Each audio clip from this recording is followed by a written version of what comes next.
Okay, welcome to the third part of our noun review from Latin 1. I hope that the semester started well for you. If you happen to hear a baby crying in the background, that is my son Jacob, and he's okay. He just kind of gets fussy at nighttime. So anyway, at the end of the second video, we learned about the nominative and accusative cases in Latin. And if you guys remember, we looked at some sentences here about how nouns can be used, and we talked about the fact that case is the way a noun is spelled depending on how it is used in a sentence. And the spelling when it's the subject, we call that nominative, and the spelling when it's the direct object, we call that accusative. And then, if I remember, we also learned about declensions, so how nouns belong to families where they have the same endings for the cases. And Latin has 5, and we're going to focus on the first 3 really until the end of this semester. Okay, so at the very end, you learn the songs, and that's how I want to warm up right now. It's just to sing the songs really quickly. I hope that you guys have been practicing. So nominative, here it is. 3, 2, 1. You are my subject, my only subject. You're nominative, you run the verb. You may be AUS or something random. Plural A, E, I, or ES. And again, that's A is first declension, US second. Something random would be third declension. Those are all singular. And the plural forms AE, first declension, I, second, and ES would be third. And then we had the accusative case, and that goes, the accusative case goes em, em. The accusative case goes em. It's the direct object. The accusative plural goes as, os, es. The accusative plural goes as, os, es. It's the direct object. And all the sentences that we looked at dealt with nominative and accusative singular. But because the songs have the plural forms, what I wanted to do before we move on to a third case that we'll learn today, what I wanted to do is take a look at a couple of sentences that use nominative plural forms and accusative plural forms, just so you can kind of get used to seeing them. So check out these sentences from stage 5. And of course, we always want to pronounce Latin before we kind of dive in and try and figure out its meaning. So the first picture is canis est in via. And the second picture is different because you see several canes sunt in via. So you can see immediately you've canis versus canes. So singular canis versus plural canes. The dog is in the street. The dogs are in the street. That would be, let me think about that. You may be AUS or something random. Plural A, E, I, or ES. So canes is a third declension noun. Check out this one. Servus est in via. Servi sunt in via. These pictures are so depressing. So a slave is in the street versus servi, the slaves are in the street. So that would be a second declension noun, right? You may be AUS or something random, plural AEI or ES. Puella est in via. Puellae sunt in via. So the girl is in the street versus the girls are in the street. So this is an example of a you may be AUS or something random, plural AEI or ES. So that's a first declension noun there. And then, wow, wait, did you guys see that? Look at this picture right here. Look at this dude with his arms outstretched. He is happy. And look at this posturing right here by this boy in the street. Man, interesting stuff. We'll have to talk about this. And then you got a bunch of merchants here. So mercator est in via versus mercatores sunt in via. The merchant is in the street versus the merchants, plural. And so you kind of get the picture, I think. Obviously, the first word in the sentence is usually the subject. So spectator versus spectatores. The spectator versus the spectators. Actor versus actores. Femina versus feminae. Senex versus senes. Okay, now moving on, I wanted to give you a couple of sentences that use some accusative plurals. So, nuntii spectaculum nuntiabant. That means this is a little bit repetitive. The messengers were announcing the show. And then Pompeiani nuntios audiebant. Wow, there we go. What word do you think is the subject of this second sentence? If you said Pompeiani, you are correct. That's nominative plural. And then you've got a verb, audiebant, and so then the only word that's left is nuntios. The accusative case goes em. So it's not singular, but the accusative plural goes as, os, es. Hey, it's the direct object. The Pompeians were listening to the messengers. Moving on, we'll do a few more. Gladiatores perviam procedebant. Pompeiani gladiatores laudabant. I really like this because you see that the word gladiatores is used in both sentences, right? There's no spelling change whatsoever. But the way that they're being used, in other words, their case is different from the first sentence to the second.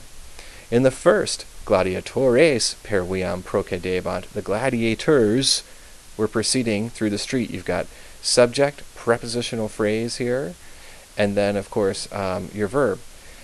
The second sentence, Pompeiani gladiatores laudabant, you've got Pompeiani, who would be the subject there. Laudabant is your verb. Gladiatores is actually accusative plural. So I don't know if you guys noticed this. I'm going to flip over to the noun chart here for a second. The single most important piece of paper that I will ever give you, verb and noun chart. Look in the third declension column for a second. Do you see here in the plurals that es is the nominative plural and also the accusative plural ending? And so how do you tell if it's nominative or accusative? Well, it's based in context and also based on position within the sentence. In the second sentence, gladiatores is in the middle, so chances are it's not the subject, which it's not. It's the direct object. And in the first sentence, it's the first word, so chances are it is the subject. Okay. Let's see. Puellae juvenes salutaverunt. Here we have another example. Juvenes quoque ad amphitheatrum contendebat, where you've got juvenes used in both sentences, but in different ways. In the first one, puellae, that they would be the subject. The girls, it's the first word, the girls praised the young men. So they are accusative direct object. They are receiving the praise. Okay. In the second sentence, though, the young men would be the subject. They are also hurrying to the amphitheater. And so on and so forth. You can see, here's another one. Pueri perviam festinabant, puellae pueros salutaverunt.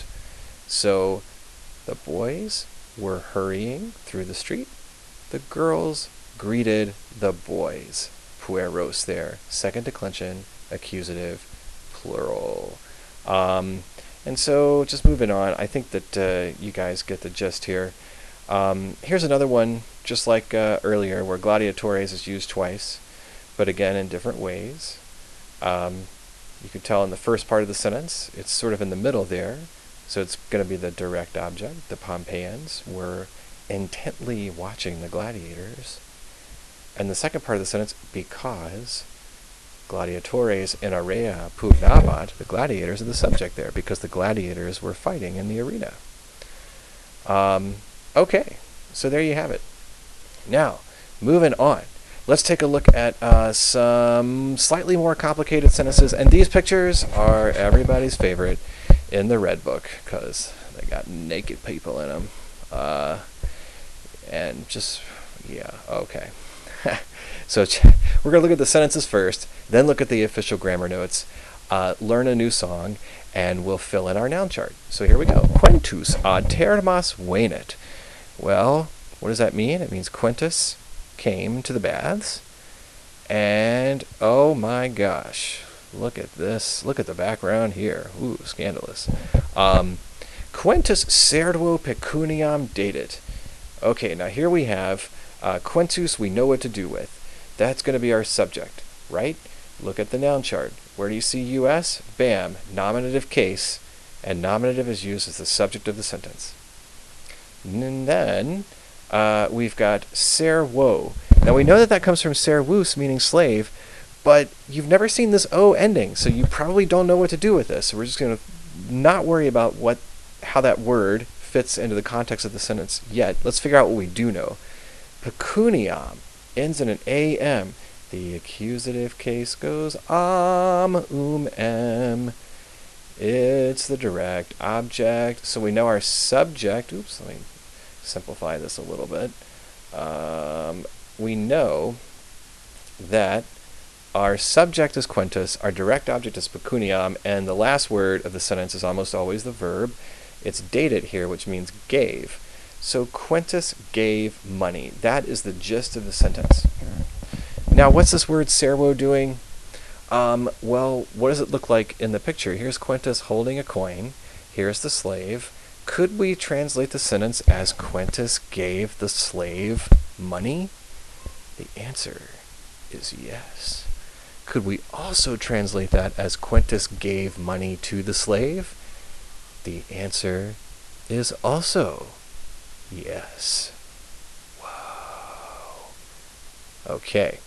Oh, and you've got some naked wrestling over there. Hey, what's going on here? Well, the friends greeted Quintus happily because he was celebrating his birthday. And check out this one. Quintus discum novum ferebat.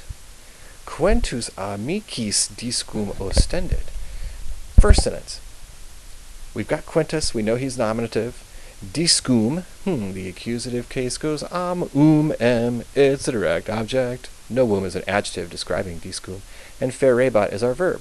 Quintus was carrying a new discus, or frisbee, right? Now, Quintus, we've got that. Amicis. Have we ever seen this is ending on a noun? Look at our noun chart. I don't see an is ending anywhere, so that's kind of a question mark. Discum we know is the direct object. Ostended is a verb, meaning to show. Quintus shows the discus. Now what? How about this? Quintus shows his friends the discus. Or you could say Quintus shows the discus to his friends. Oh, hold that in your heads as we move on. Then, of course, he hurls the discus at a statue, which is beyond me, and it cuts off the nose, right? Okay. So, using those sentences as an example, we're going to get into a new case. And let's take a look at how nouns are used in English. Let's go back to that for a second. And we talked about subjects and direct objects, right? Stephen hits the ball. Also, objects of a preposition, like to the store. Store would be the object of the preposition. Now, here's the one we're going to focus on today, right? The indirect object. So Mr. Allen gave Solomon a book. In this sentence, we already identified that Mr. Allen is the subject. The book is the direct object because it is the object that was given. The indirect object is the person, usually a person, who receives the direct object. Here's a way to think about it. Can you remove the word from the sentence and have it still make sense? If so, it's an indirect object. Can you remove the direct object from the sentence and still have it make sense? The answer is no. So if I said Mr. Allen gave a book, that technically makes sense. It's awkward, but it makes sense. If I said Mr. Allen gave Solomon, that's not a complete thought, right? So you cannot remove the direct object and still have it make sense, but you can take the indirect object out of a sentence and it would still make sense. I mean, after all, if we look back here, would it make sense to say Quintus showed the disc? Yes. A little weird, but there it is. Or Quintus gave money? Yeah, that would make sense. Okay, so here we go. The official Gram notes, they're pretty short. We just kind of talked about all that. And let's take a look at this picture. It didn't come out very well, sorry. Some of you who keep up with politics might know that the guy on the right is John Boehner. He's the Speaker of the House. And the woman on the left is Nancy Pelosi. She's the House Minority Leader. And they are somebody's giving a gavel to somebody else, right? So what's going on here is that Nancy Pelosi, who was the former Speaker of the House, she is giving the gavel to John Boehner. Now, in that sentence, Nancy Pelosi gave John Boehner the gavel. What is the direct object? Is it John Boehner or is it the gavel? Nancy Pelosi gave John Boehner the gavel. The answer is the direct object is the gavel. It's the thing itself. And then John Boehner would be the indirect object. He's receiving the direct object. You could take his name out of the sentence and it would still make sense. Technically, Nancy Pelosi gave the gavel. But you couldn't say Nancy Pelosi gave John Boehner, because then you're like, well, what exactly did she give him? I need more information. So, indirect objects. When we're looking at indirect objects in Latin, the way that they are spelled to indicate that they are an indirect object, for shorthand, we say that they are in the dative case. The word dative coming from the Latin verb dat, datit, which means to give, right? It's translated usually as to noun or for noun. For example, Nancy Pelosi gave the gavel to John Boehner, or I bought a ring for my wife. But you can also rephrase this to say Nancy Pelosi gave John Boehner the gavel, and I bought my wife a ring, and those sentences still make complete and total sense. Okay? Moving on. So what do the dative endings look like? Well, here they are. First declension, AE, which you're thinking, oh man, don't we already have that somewhere? And the answer is yes. You already see AE right here in the nominative plural. So if I see a word that ends in AE, how am I going to know if it's nominative plural or dative singular? The answer is context. Okay. And then you've got the letter O. We've never seen that before. And then I for third declension. Now look at the noun chart. Do you see the letter I somewhere else? You sure do. Nominative plural. But here's why knowing the declension matters. Because if you saw a noun and it ended in I and you didn't know the declension, in other words, you didn't know the noun family, you might assume that it's nominative plural, second declension, when really it might be dative singular, third declension, or vice versa. So knowing the declension of a noun is very important. And then the plural forms, we have is, and ibus, and we've never seen those on our noun chart as of yet. So, let's move on there. Let's take a look at a couple of example sentences, and then we'll learn the song and fill in the chart, and we'll call it a day. So, anche la domino cibum ostendet. Well, you can also tell, by the way, how Latin is usually going to do this. We start off with our subject. We know that cibum is our direct object. Sorry for the terrible drawing here. I'm being lazy. And ostendet is the verb. So domino, if we look back at our chart, we see that letter O, second declension, dative singular. That's going to be the indirect object. So I'm just going to put I-O. This sentence pattern is key to understanding Latin. Subject, indirect object, direct object, verb. That's like the critical backbone of all sentences in Latin, period. You'll see it over and over again. So the slave girl showed the master the food, or the slave girl showed food to the master. Look at the next one. Agricola uxori annulum emet. Once again, subject, indirect object, direct object, verb. The farmer bought his wife a ring. Or you could say the farmer bought a ring for his wife. Uxor, third declension noun. How do I know that that's not a second declension nominative plural? Well, I already have a subject, Agricola, and Agricola is singular. How about this next one? Servus metellae togam tradidit. The slave handed over a toga to Metella. Okay, next one. Femina angelis tunicas quaerebat. The woman was looking for tunics for the slave girls. And then finally, mercator gladiatoribus pecuniam offerebat. The merchant was offering money to the gladiators. Okay, so these are some examples of indirect objects dative case, right? So those are all the datives right there. Huh. Kind of looks like a person in some way. There's the nose, there's the mouth, there's the chest. I'm so tired. Just ignore everything I just said. Okay, now here's a song for us to know the dative endings. And once again, I cannot take credit for this song. I think Scott Stevens, the teacher in Cobb County, wrote it, though I'm not 100% sure, because I've heard this song for many, many years. It goes to the tune of Zippity-Doo-Dah, which some of you might know from childhood, and that song goes Zippity-Doo-Dah, zippity-ay, my oh my, what a wonderful day, plenty of sunshine heading my way, zippity-doo-dah, zippity-ay. And here it goes. Sing it along with me. A-E-O-I, yeah, that's the dative. Use these endings when you show, tell, or give. Is, boost, tells to or for, with indirect objects, special verbs, and more. All right, let's do that one more time. Once again, you've got, by the way, first declension, second declension, third declension, singular. There's the name of the case.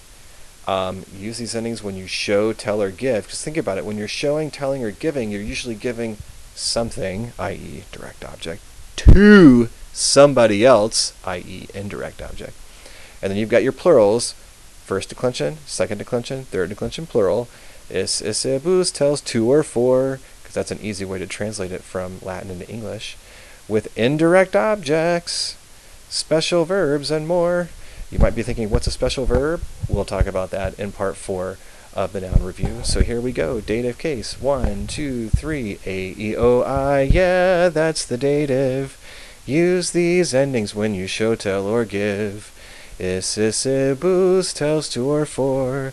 With indirect objects, special verbs, and more. And we'll fill in the noun chart next time in part 4 for the dative case. Okay, take care.